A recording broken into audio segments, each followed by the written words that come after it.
Pag-usapan natin kung bakit marami pa rin ang nagmamahal kay dating Pangulong Rodrigo Digong Duterte.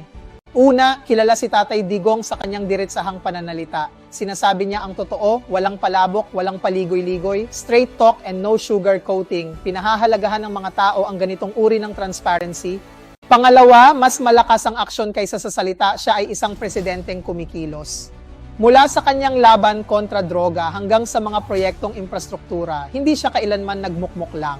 Pangatlo, may kakayahan siyang makipag-ugnay sa karaniwang tao, alam niya kung paano makisalamuha. Nakikita siyang kumakain sa mga common at ordinaryong kainan, nakikipag-usap sa mga tao sa simpleng wika at nagpaparamdam na isa siya sa kanila.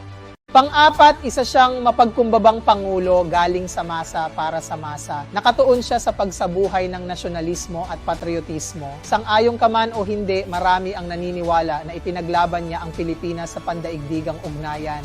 At panghuli, may kakayahan siyang gumawa ng matapang at mabilis na desisyon. Iba-iba man ang opinyon sa kanyang panunungkulan, may mga nagsasabi na ito'y mapanganib, ngunit sa huli ito ang mga katangian na nagbigay sa kanya ng suporta at pagmamahal mula sa sambayanang Pilipino.